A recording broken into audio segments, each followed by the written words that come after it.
안녕하십니까. 토마토 투자클럽의 김민준입니다. 명인의 복귀 시간이 돌아왔고요. 연 이틀 한 3거래일 정도 좀 시장이 그래도 활짝 웃은 것 같습니다. 지금 저점 매수 반등일 수도 있고요. 시장의 고강도 긴축에 대한 스탠스들이 선반영된 결과물일 수도 있습니다. 어찌됐건 투심은 조금 회복 과정으로 가는 것 같은데, 역시나 어닝 시즌을 앞두고 투심이 회복되는 과정에서 어떠한 종목을 또 가지고 있고 또 어떠한 종목이 과연 상승 추세를 갈 수 있을지 점검을 좀 해봐야 되겠죠. 이름답게 명인의 복귀 시간입니다. 오늘 어떤 섹터가 움직였고 또 내 종목은 과연 어떨런지 복귀를 한번 해보는 시간을 갖도록 하겠습니다. 자, 한번 출발해 보겠습니다. 오늘 코스닥, 코스피 모두 다 나쁘지 않았고요. 코스피는 1.36% 오른 제 2249선. 코스닥은 좀 더 올랐죠. 2.2%가 올랐는데 697선, 700선을 좀 아슬아슬하게 터치를 좀 못했는데 결국은 미국의 흐름이었던 것 같습니다. 오늘 미국의 나스닥 차트 모습을 먼저 좀 켜놨는데, 지금은 미국의 나스닥 지수의 모습은 1순위는 솔직히 아닌 것 같습니다. 물론 우리가 커플링 관계나 연동성 관계를 좀 생각했을 때 미증시가 올라야지만 좀 국내 증시가 오르더라, 이런 내용들은 분명히 일정 부분 일리는 있습니다. 그런데 항상 커플링 되는 부분은 아니죠. 그러면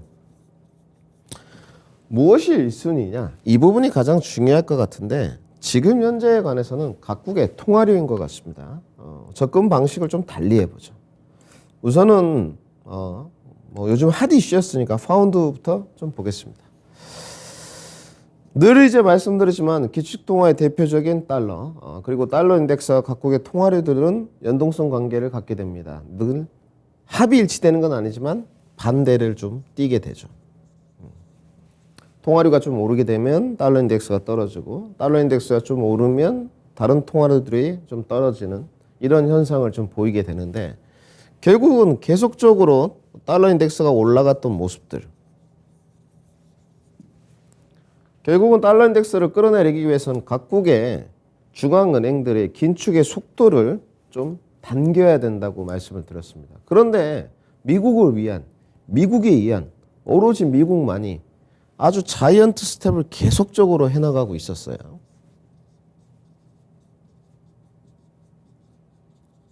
늘 말씀드리지만, 물론 제롬 파월 의장이 세계 경제 대통령이 됐으니까 상당히 실력자겠죠. 존중하고. 그런데 언행일치가 안 되는 사람이었죠. 가장 주식시장에서도 돈을 벌 수 없는 사람들, 언행일치가 안 되는, 자기가 한 말에 대해서 말을 바꾼다든지.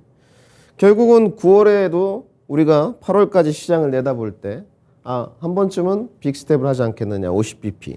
그런데 결국은 내용이 바뀌었죠. 안 그래도 지정학적 리스크가 또 불거지고 중국이 또 말 안 듣고 있는데 연준에서 스탠스를 계속 바꿔갔어요. 결국은 시장이 이제 노출이 다 됐습니다. 75bp. 지금 11월의 금리 인상도 거의 76%로 75pp로 다 반영을 하고 있습니다. 실질적으로. 그러면 자, 미국의 금리 인상의 속도가 이렇게 빠른데, 굉장히 패스트한데 다른 국가들의 통화류들은 어떻냐? 그래서 파운드가 문제가 되는 거죠. 물론 오늘 감세한 철회도 있었습니다만은 상당히 이 부분은 여러분들 중요합니다. 주식시장이 왜 근본적으로 올라가지 못하느냐? 요인들을 대다수의 애널리스트나 전문가들이 보게 되면 경기 침체 국면, 그리고 금리 인상의 고강도 긴축, 속도, 인플레이션, 여기서 찾는데, 제가 봤을 때는 다른 나라, 각국의 통화류에서 먼저 찾아야 된다, 이렇게 좀 말씀을 드리고 싶습니다. 아마 명예의 복귀 시간에 처음 나오는 내용일 텐데, 왜 그렇냐면, 자 보십시오. 물론 재정정책의 일환은 우리가 각국을 통해서 알 수 없습니다. 그 부분은 어떻게 알죠? 우리는 영국의 총리가 아닙니다. 우리는 프랑스의 총리가 아니고 알 수 없는 부분이에요. 그런데 재정정책은 어떤 각국의 고유물이라고 한다면 결국 그 재정정책들이 시장의 내수 경기를 좀 활성화하고 이래야 되는데, 이번에 좋지 않았죠, 결과물들이. 그래서 철회를 해서 영국의 파운드화가 좀 올라왔습니다. 근데 영국에 만약에 BOE에서 또는 다른 데서 유럽의 ECB에서 등등에서 중앙은행들에서 금리 인상을 한다. 그래서 미국과의 금리 격차를 좀 줄인다.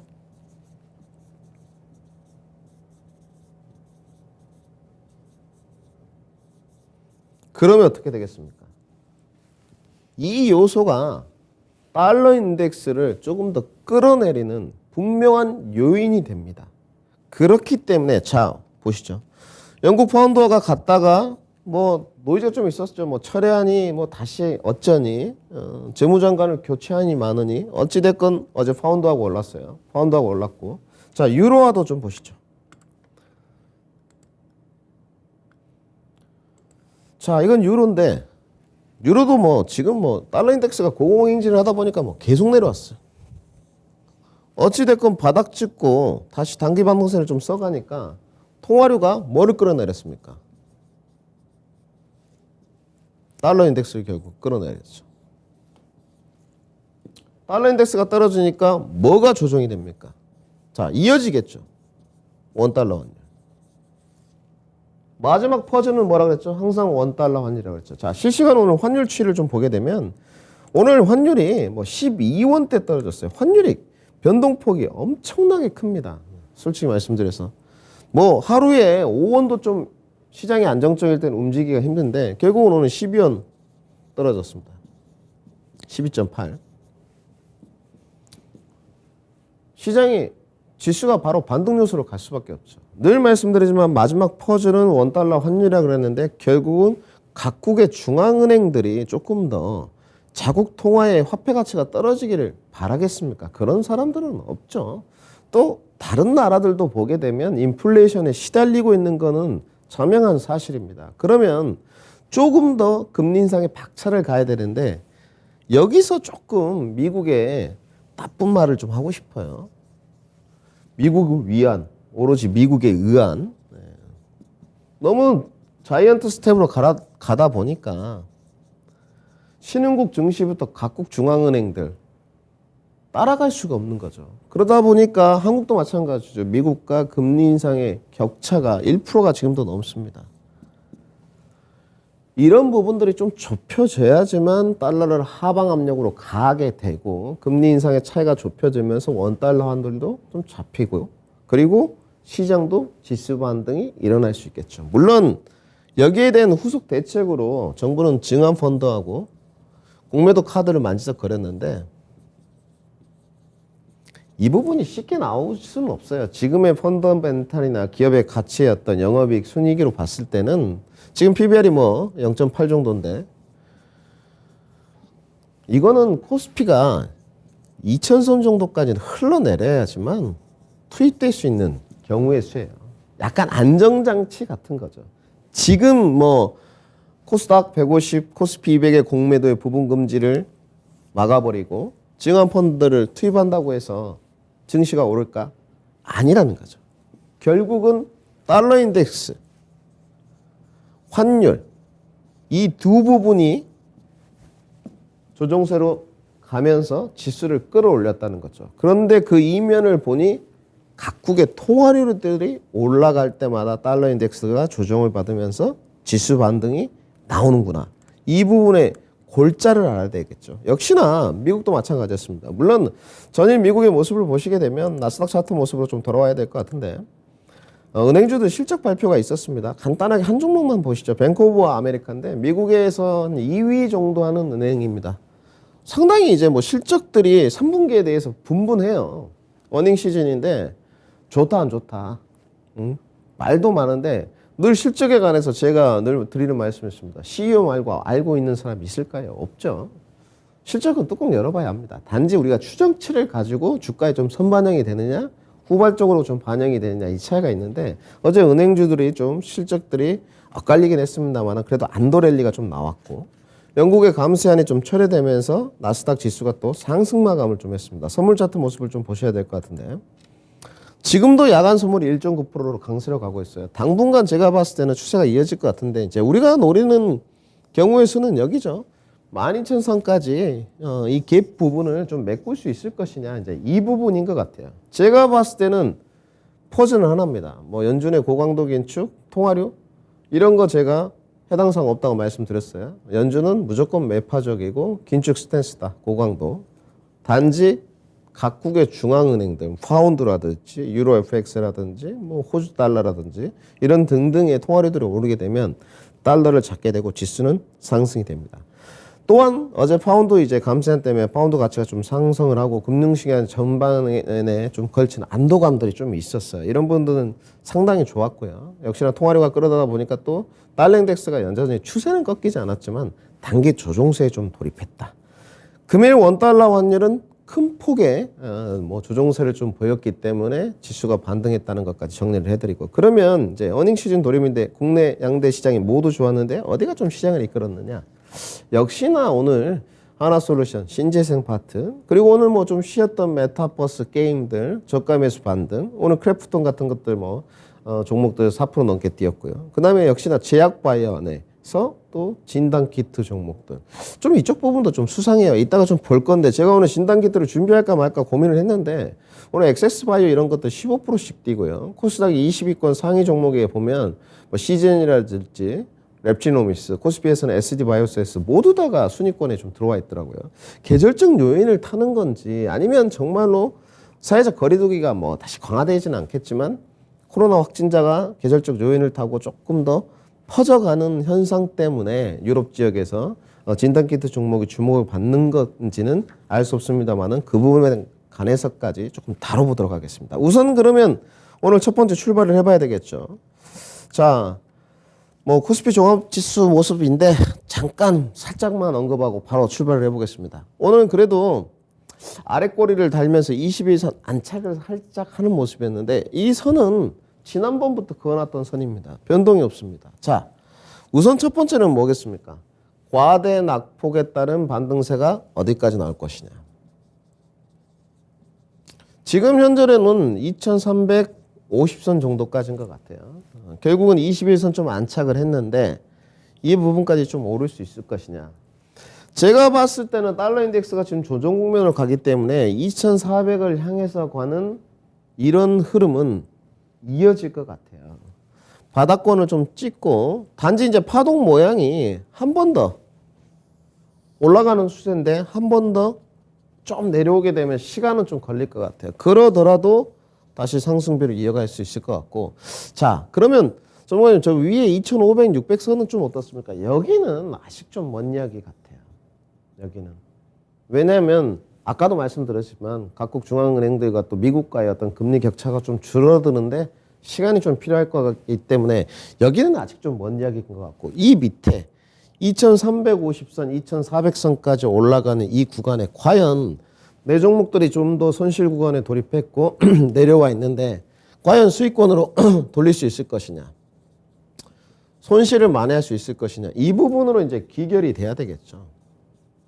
아, 내가 종목을 갖고 있는 종목, 내가 보유하고 있는 섹터들이 과연 김민희 전문가가 이 선까지 오른다고 하는데 과연 이때 발맞춤을 가져갈 수 있을 것이냐, 이 부분이 상당히 중요한 것 같아요. 그래서 명인의 복귀 시간이 있는 거겠죠. 자, 그러면 오늘 먼저 좋았던 신재생부터 한번 출발을 해보겠습니다. 자, 오늘 신재생 파트를 좀 봐야 될 것 같은데 역시나 이제 신재생 파트에서 먼저 좀 오늘 수급이 좋았던 거는 하나솔루션이었던 것 같아요. 뭐 여러분들 다 아시겠지만 오늘 실적 부분이었던 것 같아요. 네, 하나솔루션. 그리고 오늘 풍력 쪽도 괜찮았습니다. 뭐 CS 베어링, CS 윈드 좋았는데, 자 내용은 그런 것 같아요. 지금 보시게 되면 이제 신재생에 대한 어떤 내용들은 우리 시청자분들이 다 알고 있습니다. 그런데 이제 투자 관점으로 내가 좀 보유를 할 때 과연 이게 가능할 것인가. 작년 같은 경우 신재생이 좀 쉬었고 올 초까지도 좀 쉬었지 않습니까? 그런데 자 이렇게 봐야 되겠죠. 미국에 이제 IRA가 있는데 이게 결국은 제가 봤을 때 뭐 거창한데 이런 용어 필요 없습니다. 네, 그냥 무역 장벽이라고 저는 생각해요. 주식은 고뇌는 깊게 하되 심플해야 됩니다. 잡다한 거 휘황찬란한 용어를 많이 쓰면 복잡해요. 이게 무역 장벽이죠. 무슨 무역 장벽입니까? 보조금 혜택 받고 싶으면 우리나라에 공장 지어. 이거죠. 아까도 말했죠. 지금 주식시장이나 어떤 경제 글로벌 흐름을 좀 보게 되면 자국 이기주의가 상당히 팽배해 있어요. 혼자서는 못 살아남죠. 뭐 미국을 제외하고. 그러니까 어떻습니까? 유럽도 뭉치는 것 같아요. EU도 그린 장벽 확대하겠다. 이런 내용들을 발표했습니다. 결국은 어디에 대응하는 겁니까? EU도. 미국에 대응하는 거죠. 결국은. 우리도 한번 뭉쳐보자. 그런데 제가 봤을 때 미국이 아성에 도전해가지고 항상 결과물이 EU 쪽은 좋지 못했는데 어찌됐건 자, EU에서 그린 장벽을 한다고 하니까 국내 업체 수혜가 전망된다. 이런 내용들이 나왔습니다. 왜 전망될까? 이 부분이 중요하겠죠. 자, 장기적인 관점에서 이제 그린 산업에 대한 것은 자, 우호적이다. 이렇게 써놓고요.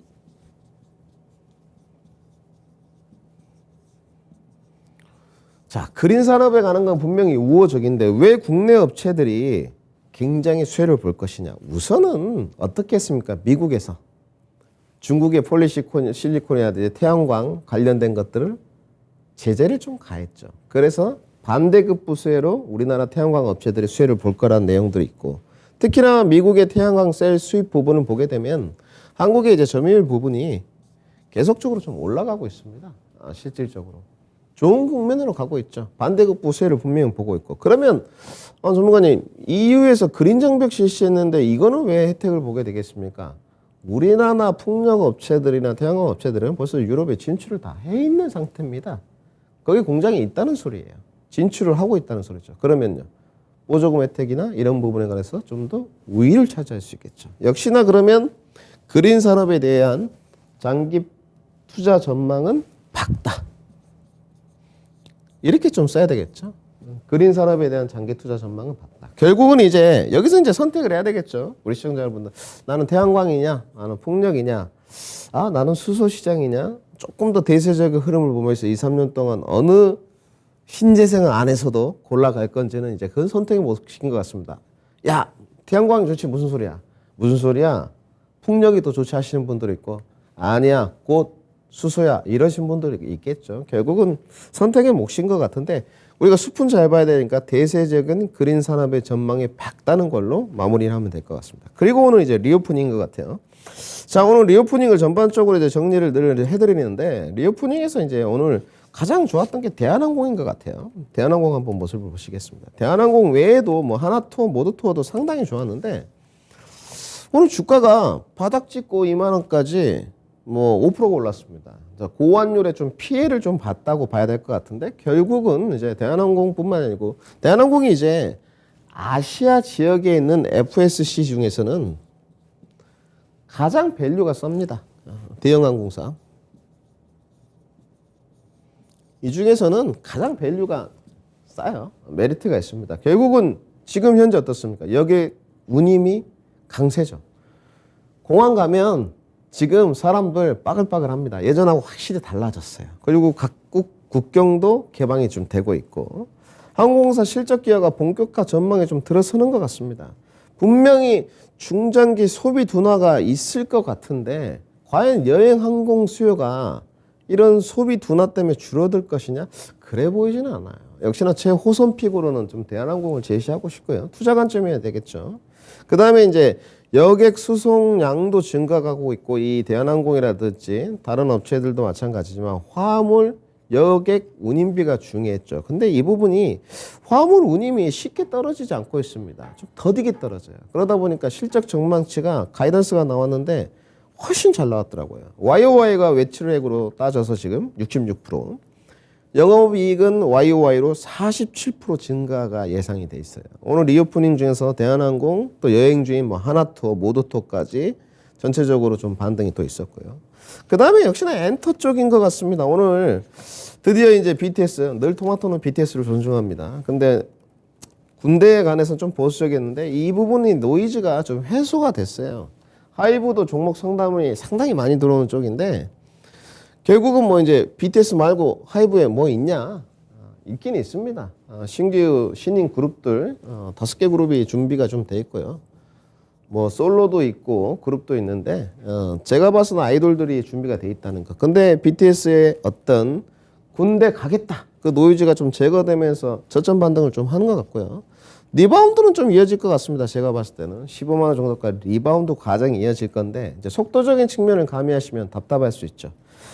역시나 이제 뭐 사회적 거리두기가 좀 풀리고 콘서트들이 이루어지고 하다 보니까 이런 것 같아요. 앨범 판매량도 계속적으로 좀 성장세인 것 같아요. 가수들이 요즘에 신규 앨범들 많이 내죠. 그리고 주요 아티스트들 막 다들 컴백하죠. 블랙핑크 최근에 또 1위 했고 또 NCT 공연도 있고 뭐 그저께 TV 보니까 또 BTS 부산 엑스포 뭐 축제 개최 기념 뭐 이런 거 콘서트도 또 하던데 상당히 지금 그 주요 아티스트들이 지금 상황에서는 높은 성장세를 기록하고 있는 건 사실인 것 같습니다. 물론 엔터의 밸류에 대해서 프리미엄을 어디까지 줄 것이냐는 고뇌를 해봐야 되지만 이 K-팝이라는 어떤 문화 컨텐츠가 지금은 글로벌 시장의 중심에 확실히 자리매김하고 있는 것 같습니다.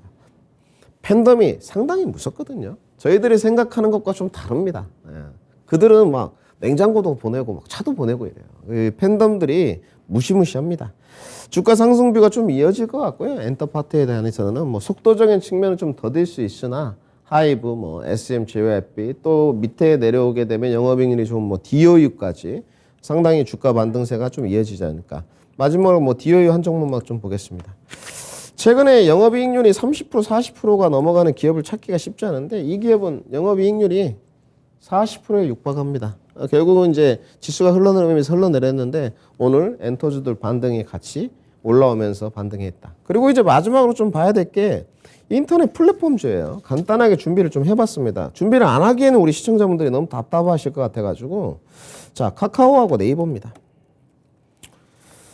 자 카카오 뭐 그룹주 먼저 이야기를 좀 하면 결국은 그거는 해프닝으로 끝났다 이렇게 정리를 하면 될 것 같고요. 뭐 데이터 센터에 이제 뭐 여러 가지 좀 노이즈가 있어가지고 주말에 뭐 앱들이 좀 안 되고 이랬었죠.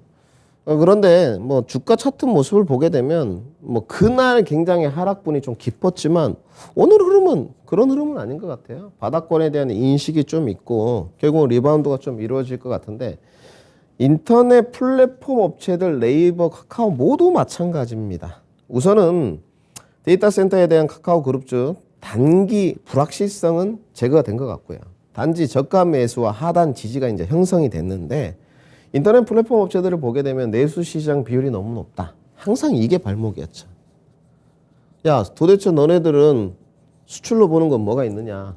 이런 부분이 늘 문제였는데 분명히 신사업이랑 사업의 다각화는 지금 진행을 해가고 있습니다. 근데 거기가 좀 더뎌요. 네이버나 카카오에 대한 실적 부분은 계속 우상향이 되고 있는데 이런 프리미엄을 선반영 받았지 않습니까? 그래서 이제 신사업을 해나가는데 그 부분이 약간 실적으로 더디게 반영이 되고 있다. 이렇게 보시면 될 것 같고요. 단지 이 플랫폼주들이 네이버, 카카오 모두 지금 좀 바닥권에 있습니다. 그렇기 때문에 네이버도 마찬가지 17만 2천 원인데 21선까지는 좀 리바운드가 나오지 않을까 생각을 하고 있고요. 저가 배수에서 사신 분들은 좀 더 끌고 가면 될 것 같고 고점에서 좀 물리신 분들이 보통 26만 원, 27만 원대 더 높은 데는 30만 원대던데 제가 봤을 때는 좀 장기 투자를 한다면 25만 원까지는 반등이 가능합니다. 물론 시간이 오래 걸리겠죠. 자, 마지막 명인의 해안입니다. 지금 가장 중요한 것은 이제 과대 낙폭 구간에서 네 종목이 같이 지수와 흐름을 타면서 우상향할 수 있느냐 이 부분인 것 같고 늘 시청자분들한테 자신감 가지라 그랬어요. 본인의 섹터에 대해서 계속 의심하면 안 됩니다. 그러면 주식을 접어야죠. 그리고 가장 중요한 것은 빨리 각국의 중앙은행들이 미국과의 금리 인상 격차를 줄이려는 노력이 좀 필요한 것 같고요. 그럴 거면 아까 제가 보여드렸던 파운드라든지 유로 FX라든지 통화리에 대한 피수 체크가 좀 있어야 되겠죠. 단기 낙폭에 따른 반등은 조금 이어질 것 같습니다. 그렇기 때문에 계속적으로 조금 올라가겠지만 2300선을 향해서 추세 돌파는 좀 어려울 것 같아요. 어닝 시즌이 도래했습니다. 그럼 우리는 실적이 좋을 종목들 선취를 하고 또 실적이 좋을 종목들 주가가 좀 내렸어도 보유를 해야 되겠죠. 숲은 잘 봐야 됩니다. 어디에 기회가 있겠느냐. 역시나 자동차, 전기차, 반도체는 뭐 선별화가 좀 필요할 것 같고요. PCB 쪽. 그 다음에 신재생, 엔터. 그리고 우리 제약바이오에서 요새 진단키트 심상치 않습니다. 제약바이오 쪽으로 조금 시선을 돌려서 수익률 게임에서 우위를 한번 차지해보자. 시간은 늘 내 편입니다. 우리 시청자 여러분들 자신감 가지시고 다음 주 화요일에 더 알찬 방송으로 찾아뵙겠습니다. 토마토 투자클럽의 김민준이었습니다.